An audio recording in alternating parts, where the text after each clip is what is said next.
Doctor نے جب میرے والد کے حقے پر پابندی لگائی تو والد نے حقہ گودام میں رکھوا دیا۔ یوں ڈیرے کی بڑی اٹریکشن اچانک ختم ہو گئی۔ انہی دنوں ایکسچینج کی اپ گریڈیشن بھی شروع ہو گئی اور ہمارا فون بھی عارضی طور پر کٹ گیا۔ یوں ڈیرے کی دوسری اٹریکشن بھی ختم ہو گئی۔ وہ لوگ جو روز صبح سویرے ہمارے ڈیرے پر آ کر بیٹھ جاتے تھے اور ان کی شام بھی اسی ڈیرے پر ہوتی تھی، وہ بھی اچانک غائب ہو گئے۔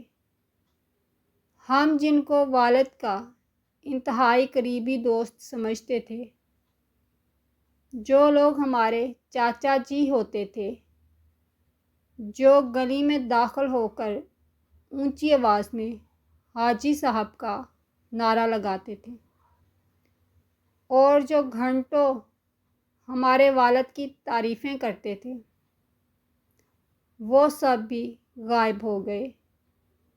ہم ان کی شکلیں تک بھول گئے۔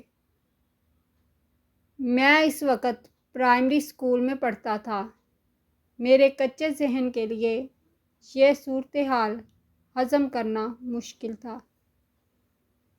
میں ایک دن والد کے پاس بیٹھا اور میں نے ان سے پوچھا، ابا جی، آپ کے سارے دوست کہاں چلے گئے ہیں؟ میرے والد نے غور سے میری طرف دیکھا۔ میری آنکھوں میں اس وقت بھیگی ہوئی تھیں۔ میرے والد نے رومال سے میری آنکھیں صاف کیں، سر پر ہاتھ پھیرا اور بڑے پیار سے کہا، بیٹا، یہ لوگ میرے دوست نہیں تھے، یہ حقے اور ٹیلی فون کے دوست تھے۔ حقہ بند ہو گیا، ٹیلی فون کٹ گیا، یہ لوگ بھی کٹ گئے۔ جس دن ٹیلی فون اور حقہ واپس آ جائے گا، یہ لوگ بھی اس دن واپس آ جائیں گے۔ میرے کچے ذہن نے یہ فلسفہ سمجھنے سے انکار کر دیا۔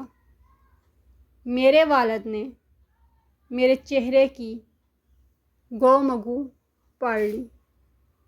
وہ بولے، بیٹا، یاد رکھو، اللہ تعالیٰ جب آپ کو کوئی نعمت دیتا ہے تو یہ نعمت اپنے ساتھ نئے دوست لے کر آتی ہے، لیکن ہم نعمت کے ان دوستوں کو اپنا دوست سمجھ بیٹھتے ہیں۔ یہی ہماری بے وقوفی ہوتی ہے۔ یہ نعمت جس دن چلی جاتی ہے، یہ سارے دوست بھی رخصت ہو جاتے ہیں۔ انہوں نے فرمایا، بیٹا، آپ کا اصل کمال یہ ہوگا کہ آپ نعمتوں کا دوست رہنے دو۔ آپ ان لوگوں کو کبھی اپنا دوست نہ بننے دو۔ تم زندگی میں کبھی مایوس نہیں ہوگے۔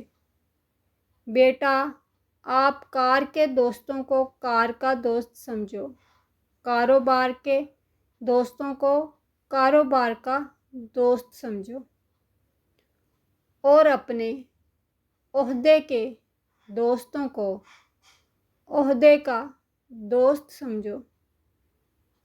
ان لوگوں کو کبھی اپنے دل تک نہ پہنچنے دو۔